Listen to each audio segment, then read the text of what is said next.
Right, folks, we're back. I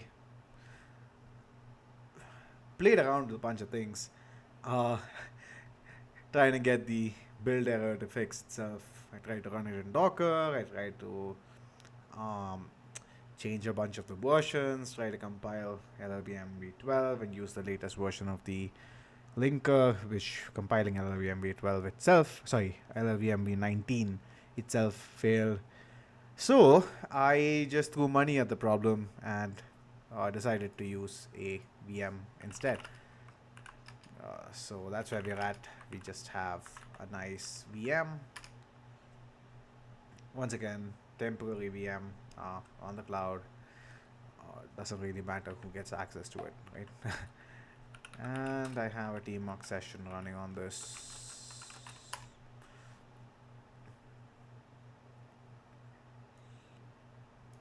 Oop.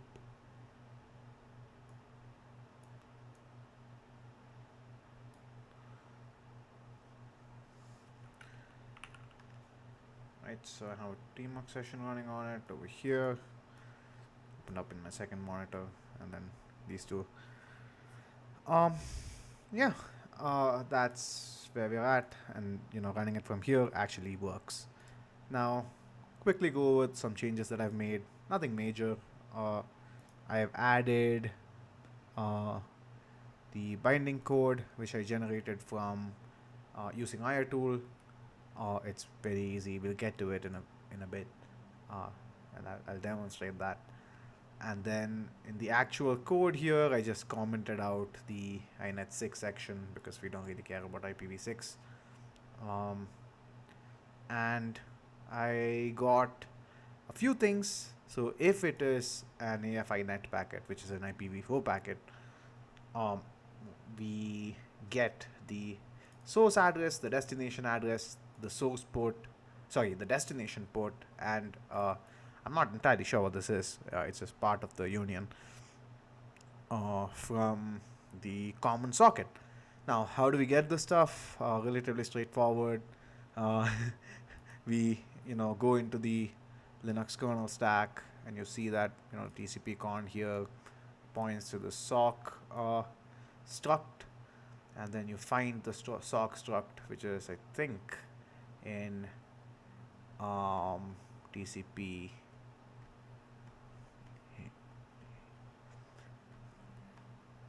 net/TCP. I think it's in this header file. I could be wrong here. Uh, I just essentially went through various header files in the Linux stack until I found it, which was not fun, to be entirely honest. And it turns out that the TCP output.c file is inside the IPv4. Um, and OSI model and all that, you would expect TCP to not be inside IPv4, but it is. What can you do about it? Right. So let's find the actual header files.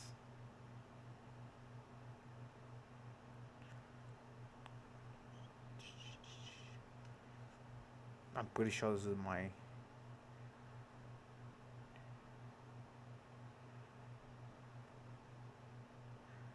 okay. Trace. Is it not here? Is it in IP again?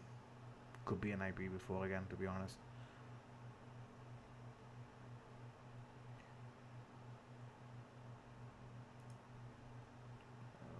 TCP. Need a .h search. Yes, I am entirely new to this, so I don't know a good way to do this. Let me just open all my until oh, it's not in my stack. That sucks. All right, let's just close all of that again. I'll keep that. Oh, this one has it, but it doesn't actually have eBPF linker. Don't need this. Don't need this. All right, so or maybe we can just try. Let's try Google searching for this. That might be easier. search for Linux net or sock common structure reference. There it is. It's in include net sock.h. Oh, it's in include. That's why we didn't find it. Right. So you can see that the structure here is you have the struct sock, which if we search for that, so struct sock has a struct sock common and has a bunch of conditionally defined stuff. After this, not conditionally defined, but defined using defines stuff after this. We don't really care about any of that because most of the stuff that we need is in the sock common structure. And sock common is defined up there, and that contains a couple unions. So it contains first this union for the address pair, which contains this DADDR and SADDR for destination and source address, right?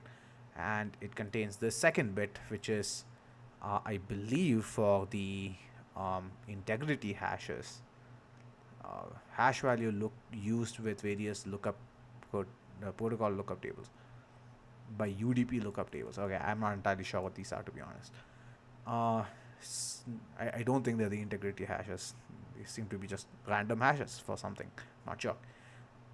And then the third union over here contains your dport and num. Now, this is what we are actually extracting, and we do need to be a bit careful about the actual I mean, it's not low level enough. We have the bindings to actually figure out the alignment, but we do know that, for example, these ones are 16-bit aligned, so we need to use U16s for them. While, for example, these are 32-bit aligned, so we need to use U32s for them, which is why SA, and that makes sense because an IPv4 address is U30s or 32 byte.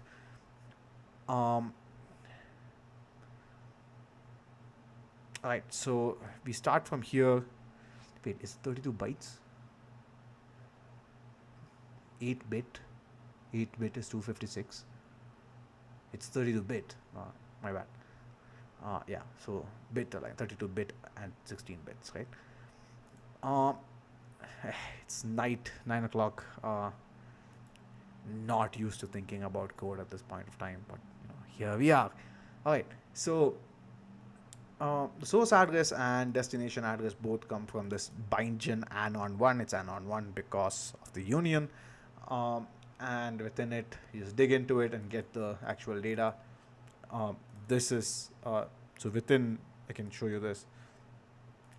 Within the bindgen anon groups, once again, I need to open this in, open.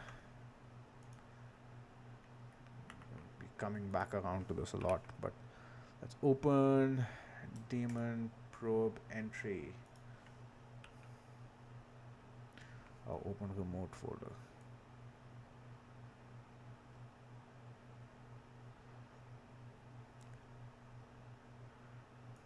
Okay. Yeah, this is because, again, this is a remote folder on the VM because that's where we're compiling. Daemon probe. I don't know why I keep typing probe.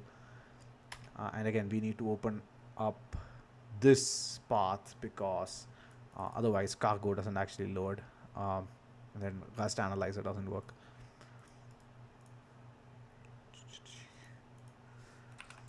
Now, bindgen anon. Well, Rust analyzer is loading.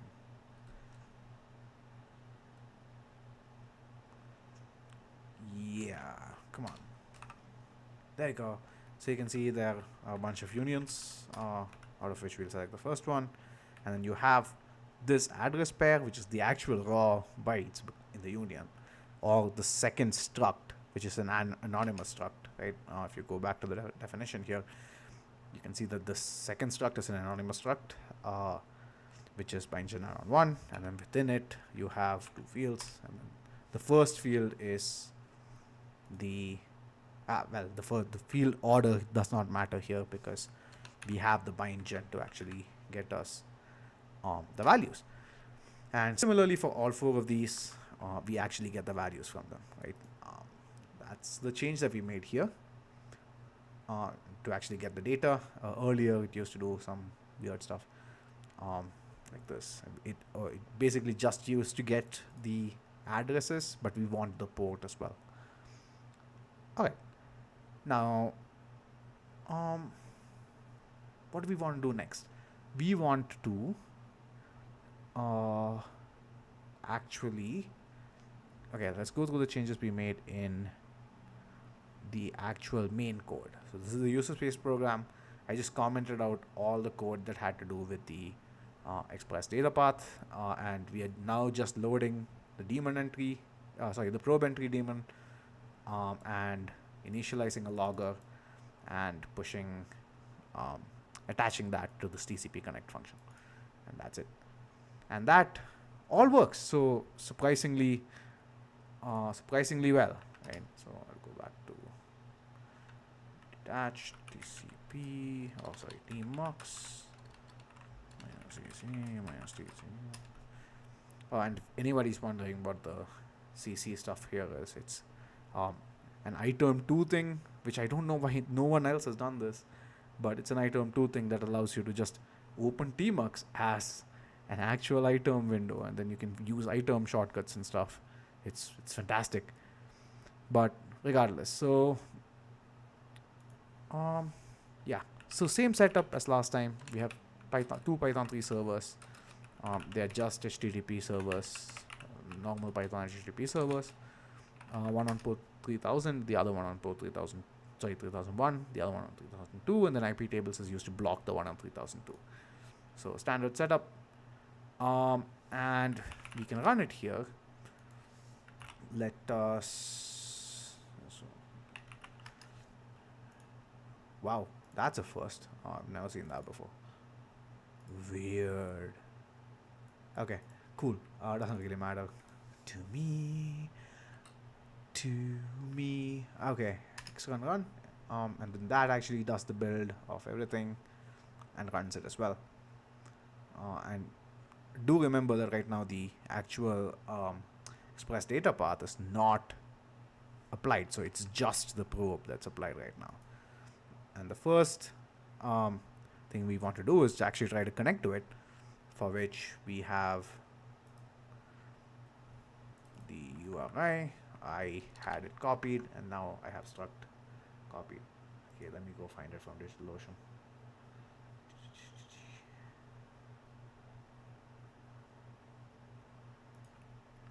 Oh no, DigitalOcean. Doing this on my other screen, I do apologize, but don't want to. DigitalOcean has other personal stuff as well. On different IPs, right? 3001, and that's a success. And we see absolutely nothing here. I'm not particularly surprised by this because I did this earlier.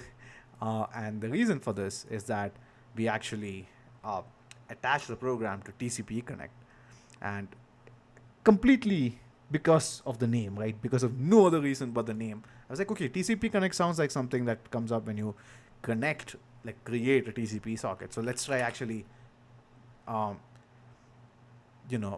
connect, like making an outgoing request from this host. Because again, we have nothing here that specifies if we are listening to just that Python program or anything like that. Let's just try hitting google.com, right? And we see that that actually does show up over there. It is trying to connect to google.com, and because curl is actually creating a TCP socket, the TCP connect is being called, and therefore we see that the source address is so and so, which is our IP, right? Our public IP.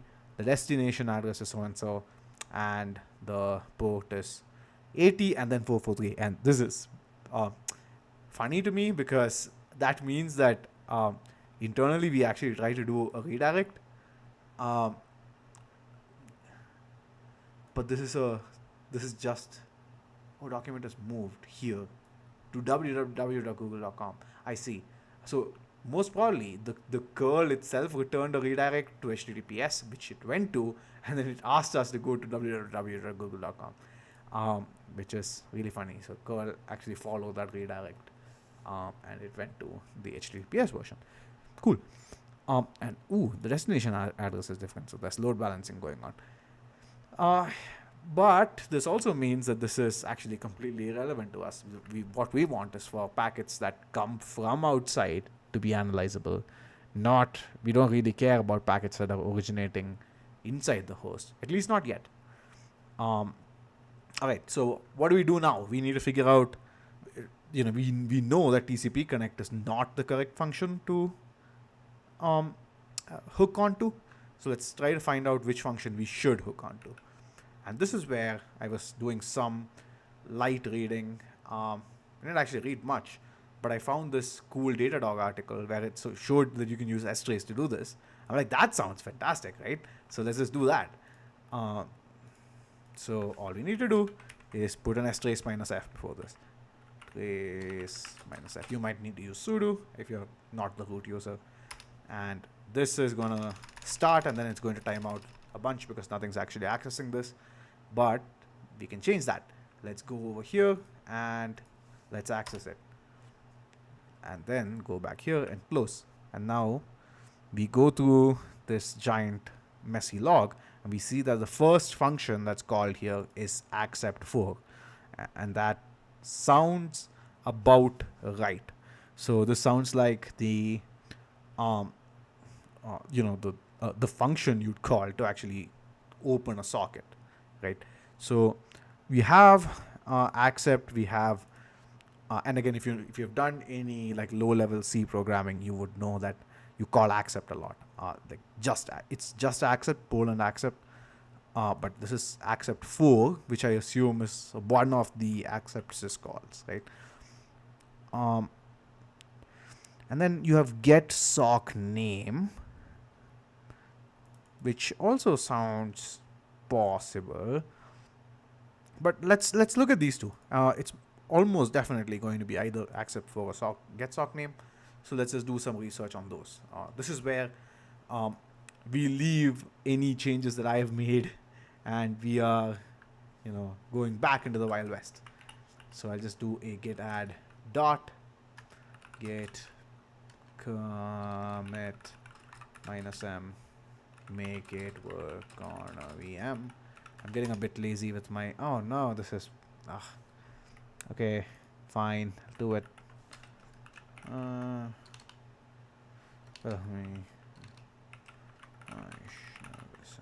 .com, and name is and let's do the git commit again. Git push. Hopefully SSH agent was forwarded. Yeah, beautiful. Okay, now we are back in the Wild West. Why is it still telling me that? Okay, just cool. So right, requirement 1, let's do some research on accept4 Linux accept socket connections. The accept syscall is used with connection-based socket type sock stream. Okay, so this is specifically for TCP. This would not work for UDP, right, which is sock dgram. It would be really nice if we had like a lower level implementation of this as well. But what this does tell us is, because we are like hitting onto this syscall, this does not allow us to capture something at the packet level, right? This doesn't allow us to probe for, let's say, incoming packets or something like that. This only allows us to probe for things that are actually accepted by an application, which is not what we want. We want to be able to see whether the packets come in, regardless of whether an application is actually listening on the port or not, which is very interesting.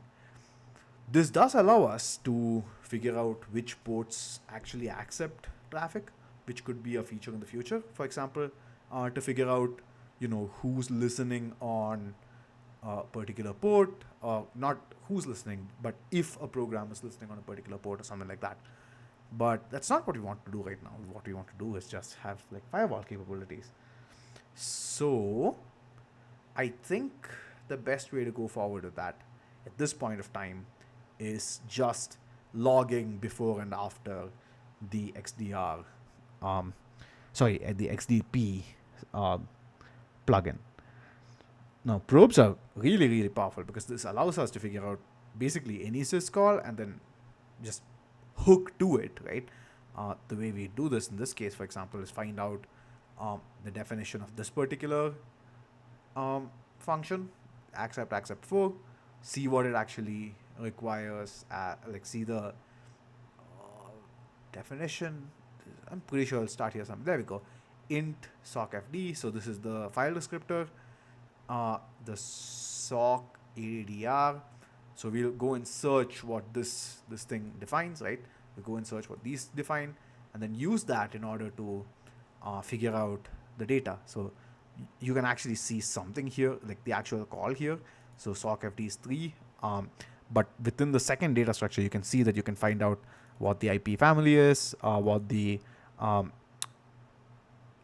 input port is. This is interesting because it's going to be one of those little endian, big endian things, right? So we probably need to actually run H2NS on this, basically flip the bit order of this in order to actually see what the value is. This is not port 44804. It'll be something else. I don't know what the math is on that. But, and similarly, or H2NS, this might actually be for port 4804, now to think about it. Because H2NS actually converts it to the namespace, to the type on the host. Regardless, the input address is this, the source address is this, and so on, right? Oh, this is very interesting. Anyway, let's not dwell on this too much. At this point, what we want to do is just use the express data path plugin to get the logs that we are interested in, and we can show that. Okay, let me get my Onyx screen projector back.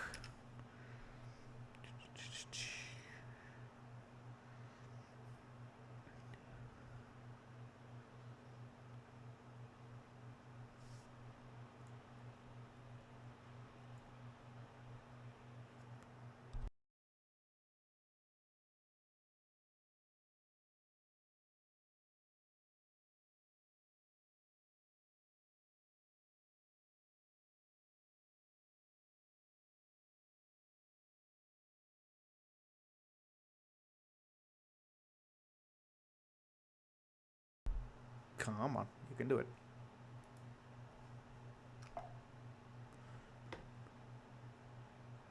There you go. And turn it around.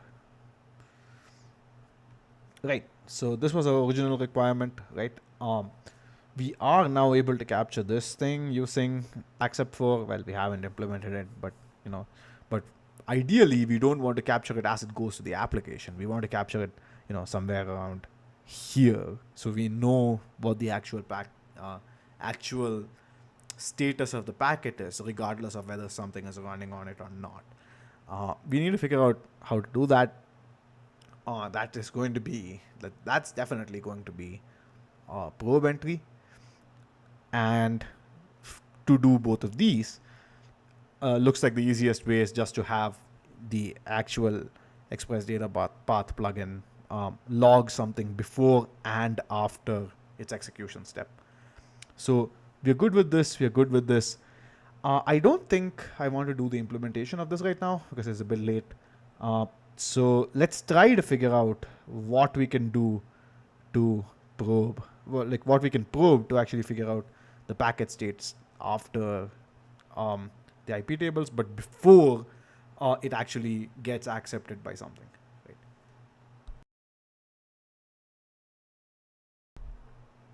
very sneezy today. I've been sneezing a bit. Okay, so how do we even get started with this? It's a very interesting question. I think we might have to just look at like the Linux network stack. I haven't actually read this article. I just scrolled quickly through it and I saw that they're doing an S trace and I was like, okay, cool, S trace, let's do that. But building the kernel agent, what? To me, accept for read, write, and close. Um,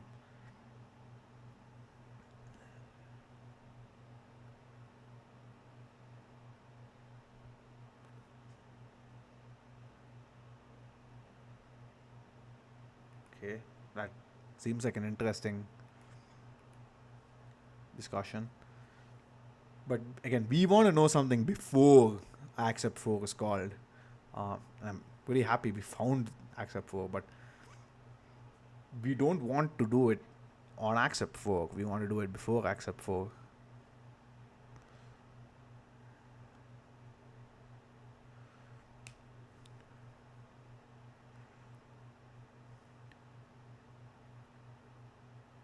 Oh, there must be something, right? So, um, again, this did not come from actually reading this. This came from just thinking about Linux.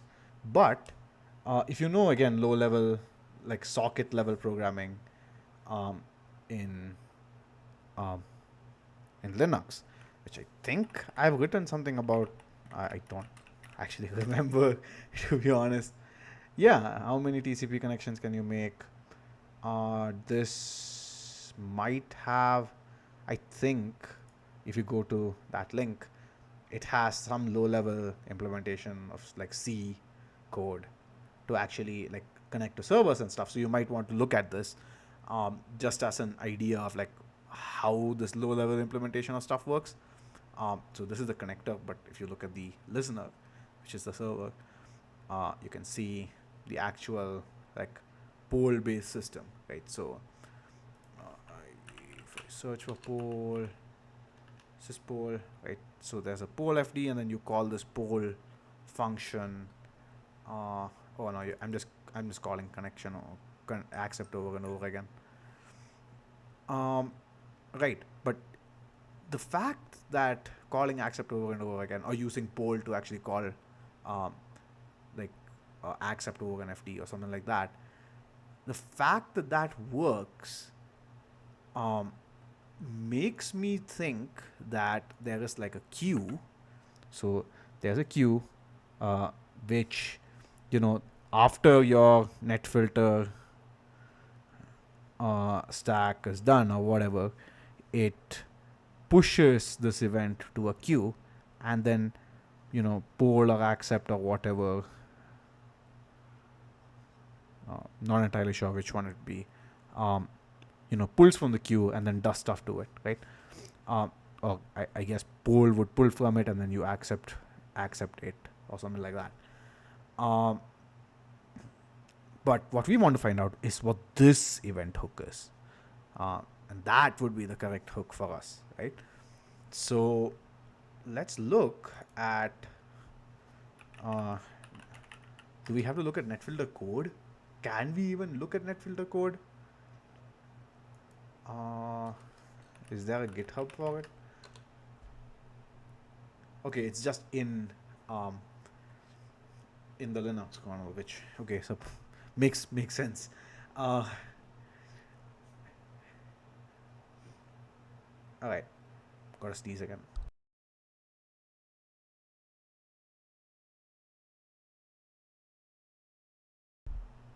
Oop. All right, so I don't know where to go from here, honestly. But route IP route me harder. Okay, interesting. Uh, Used by IP table NAT, IP table mangle. Okay, so some basic IP tables knowledge here I think really comes like helps. So within NetFilter, we know that, we have, for example, a mangle table or a mangle chain, and then there is a NAT chain. Well, there's a raw chain here, but whatever. And then a routing decision is made, and then after the routing decision, it goes to an input chain. Filter chain. Uh, the chain. Wait. Yes, filter chain. I mean, technically both of these are in the filter chain. So it goes to either the input rule in the filter chain or the forward rule in the filter chain. And then if it passes the input rule, that's forward here. But this doesn't really matter to us. This is if the packet is getting forwarded to a different interface or something like that. It doesn't matter to us today. But if it goes through the input chain and passes, that is when it gets actually sent to the program, right? So this is where the process is running, and then it gets sent there. So we need to look at the netFilter function that deals with the filter chain and specifically the input table in the filter chain. No, the filter table. So these are tables. NAT is a table. Mangle is a table. So it's the filter table and the input chain in the filter table. Oof. All right. So let's do that. Some light reading of the Linux kernel code at 10 o'clock. Okay. Now we know. Okay, IPQ. I have never heard that before. So that seems like something to keep in mind. But wait, that's it? No way. Oh no. That's scary. Oh no. Okay. Okay, maybe there's an IP table and it's not NetFilter. Maybe that's the reason. IP forward, IP options, IP tunnel. Hmm.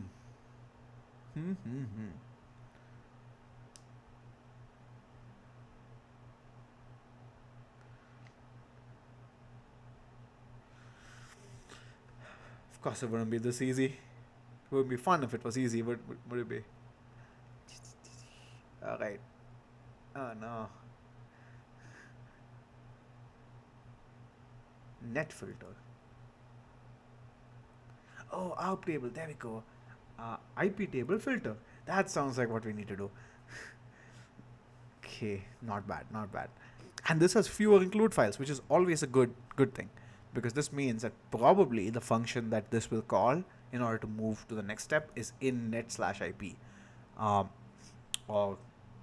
in IPv4. I think this is just the includes that define whatever's in this. Not gonna assume anything too much, but again, a little bit of reverse engineering. Okay, IP table filter init struct IP table REPL. Okay, this is just registering the table. This is creating the table within the. Okay, that's fine. Net init net pre-exit filter.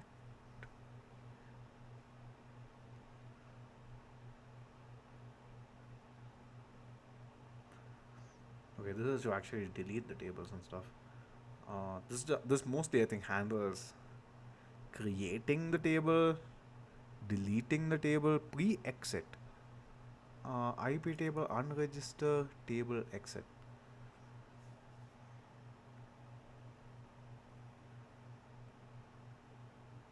If not forward, where does forward come from?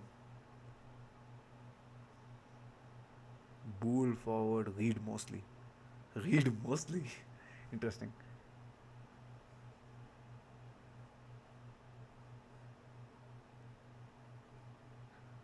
What is that?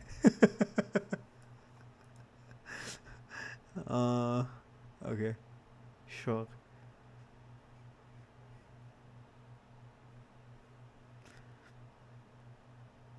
Okay, this is not very helpful, but that's okay.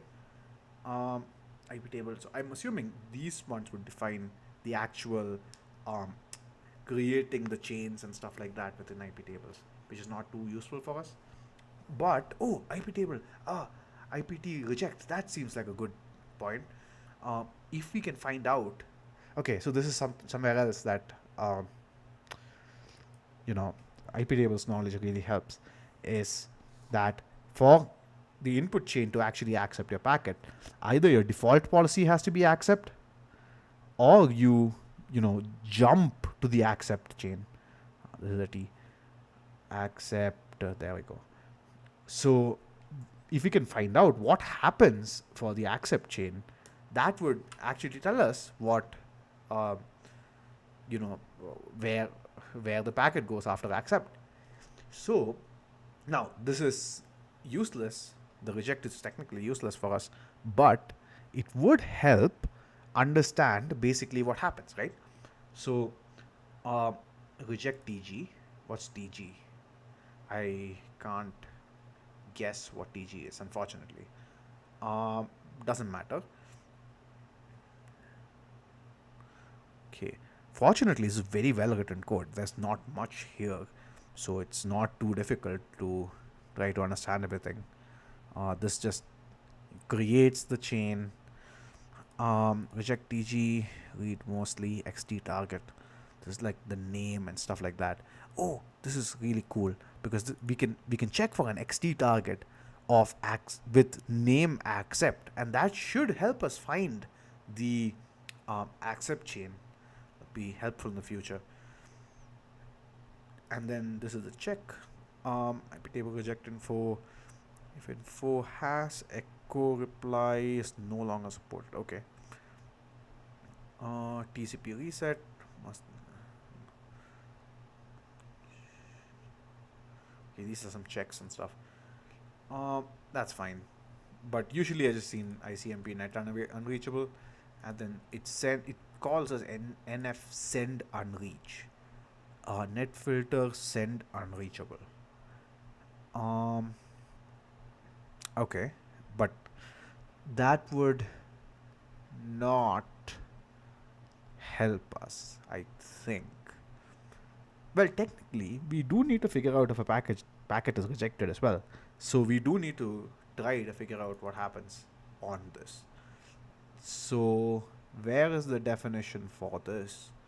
Is something we do need to check. Let's try to guess where it would be. And I mean, it's probably going to be in this thing or in this thing, right? So we should go into include for this. Open that in a new tab. Include net filter. And where was it? Just keep this open. Net filter X tables and net filter IPv4 IP tables. Okay.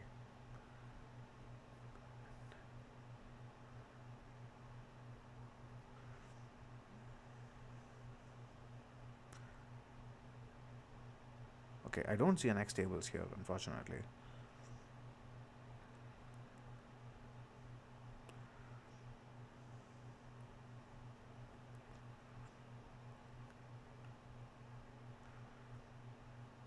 Okay, let's go in there.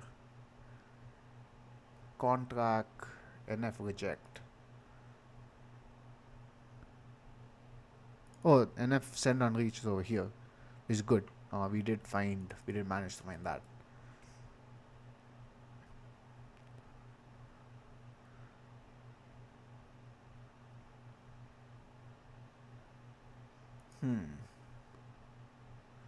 This doesn't seem to have much in it though, which might be a little bit unfortunate.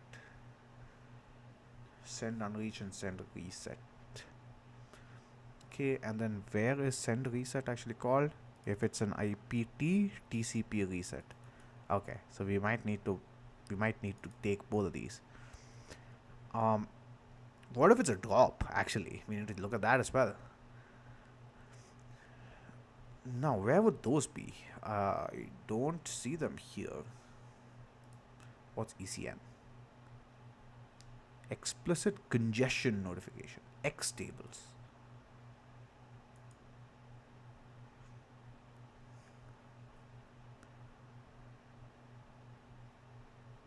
This is very interesting stuff. I don't actually know what this is.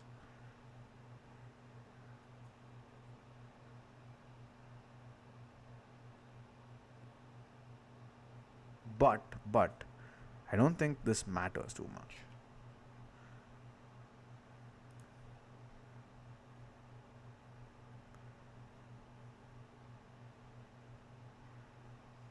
I don't know what this is.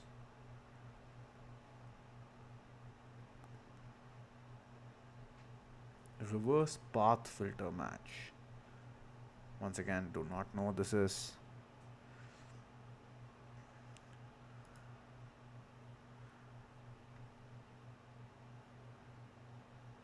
And this is beautiful because we know where those are. What happens if you accept it? NFT reject. Wait, NFT. It's all the same stuff. Okay, this is the actual implementation. That's nice. Send and reach.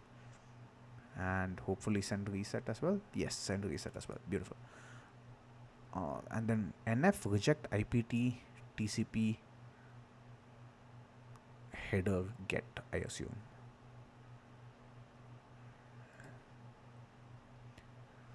Do I see any like low level function calls here? I mean, low level. Do I see any low level function calls? He says, reading kernel code. NFCT attach. Contract. I'm guessing a lot of stuff here. IP local out. Oh, if we use IP local out for bridge traffic, the MAC source and the reset will be ours instead of the destinations. Okay, interesting. This I just realized that this compiler, like what's it called, declarative, it has like an else statement without curly brackets, so that this will come inside the else statement only if this is there. That is cool. That is horrible code, but you know, where performance really really matters. I can see that. That's cool.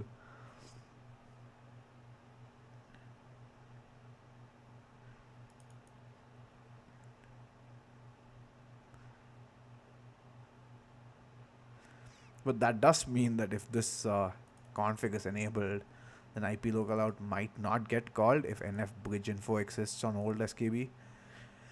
Oh my god. And that might mean that we cannot filter on IP local out directly.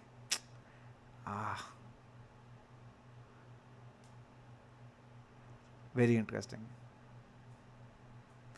Okay, we might have to listen on both of those. And then this is just doing an ICMP send. Yeah, we might as well. Well, what if we're not even using netfilter? Then does listening on netfilter make any difference? Well, this is, again, the reason we are doing any of this is so that we can figure out packets that go through netfilter, right? So netfilter monitoring mode doesn't really make sense unless you have netfilter. So you can just turn off netfilter and we are done with it.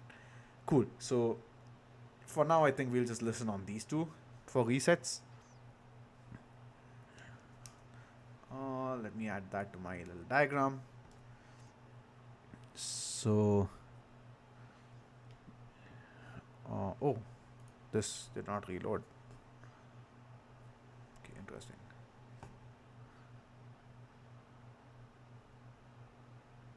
Like,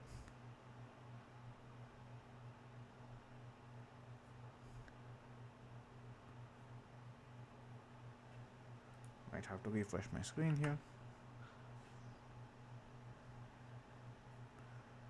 Yep, there you go.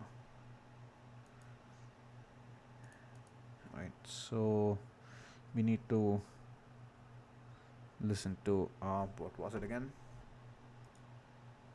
NF send unreach and NF send reset for -j reset or reject is NF send unreach and NF send reset. Cool. Now what we need is to see what happens to actual packets that actually get accepted.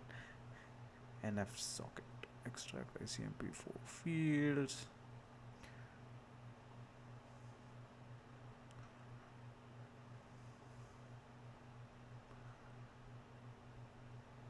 It's not really helping. Okay. I don't know what the security table is, to be honest. I've never heard of this before. It looks like it does exist.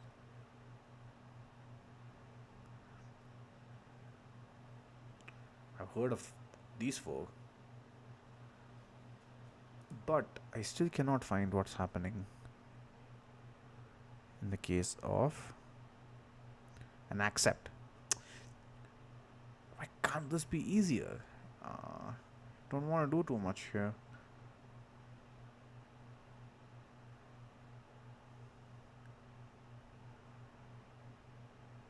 IP input.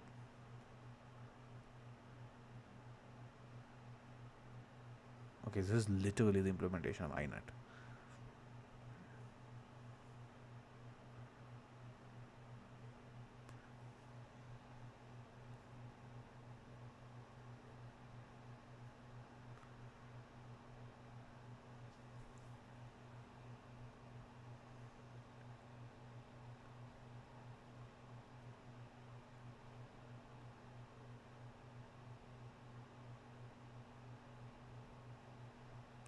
IP receive.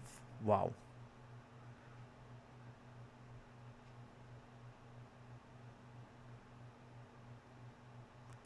NF hook. That's a net filter hook, my friends. That's gotta be a net filter hook. So if you hook onto this,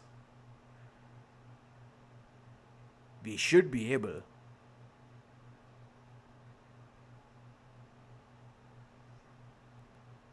this is going to pre-routing. And what is NF hook? That's what we need to figure out. So IP receive might be the earliest chain, right? Which,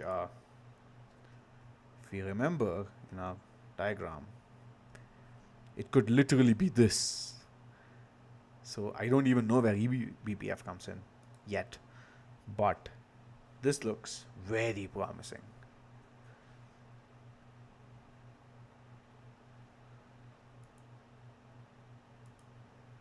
I do need to figure out where this is defined, if possible.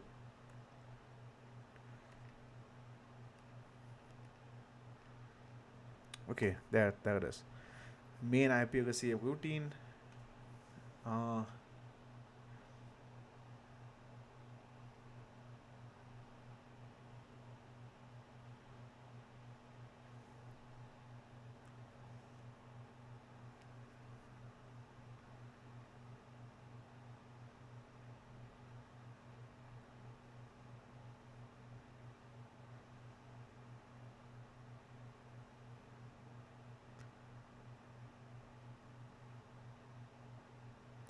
Okay, it doesn't look like that's too helpful.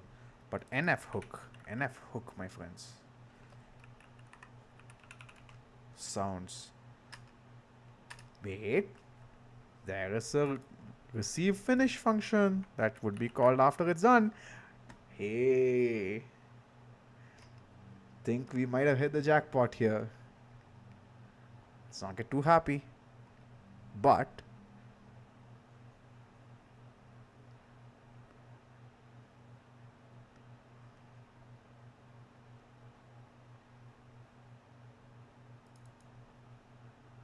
Okay, okay. I think IP receive finish.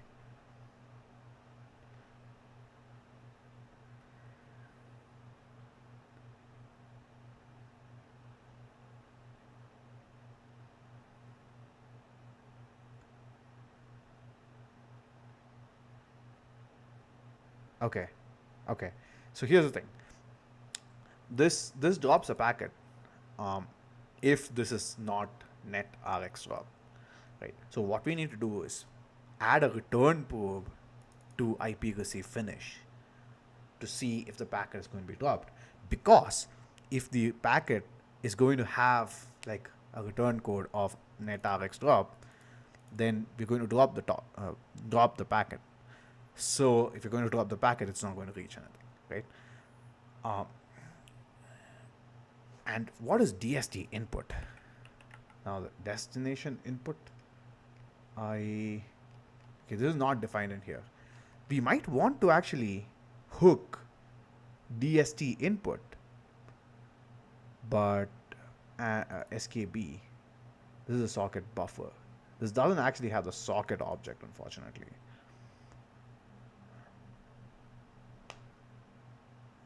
Oh, okay. What is SK buff? Let's try to get this. Uh, can we search for this? Struct SK buff. Just show me the code.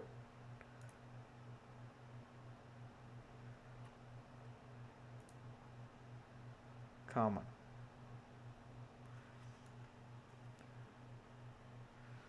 Pretty sure this stands for socket buffer, but like we need to figure out what is there in this thing. Is this a C file? This is a C file. I don't want the C file. I want the header file. skbuff header. Let's try that, I guess.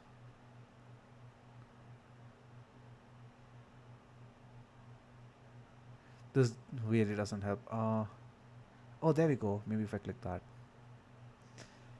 Okay, I think this is it. skbuff contains the next and previous buffer. It contains a socket. Okay, beautiful. Okay, then that's good, because then we can extract all that information from inside this. And actually, it contains the union of the headers. So if you know um, what the type of this IP packet is, how do we know that?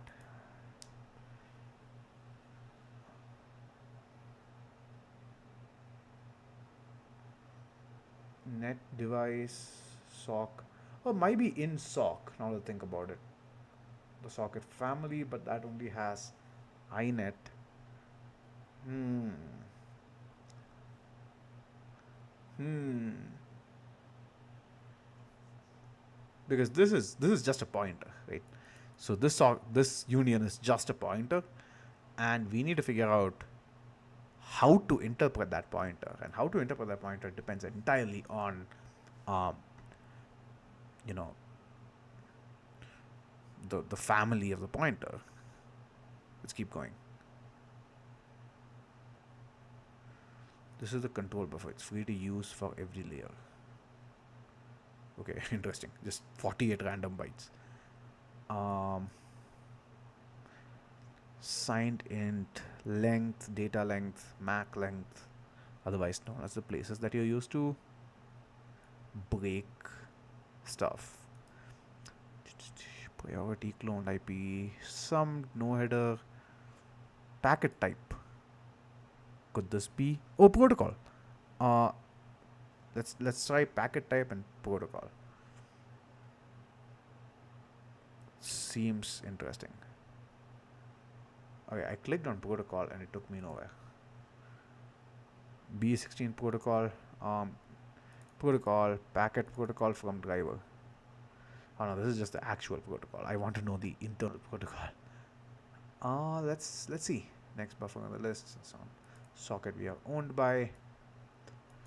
Timestamp we arrived, device we arrived on, transport layer header.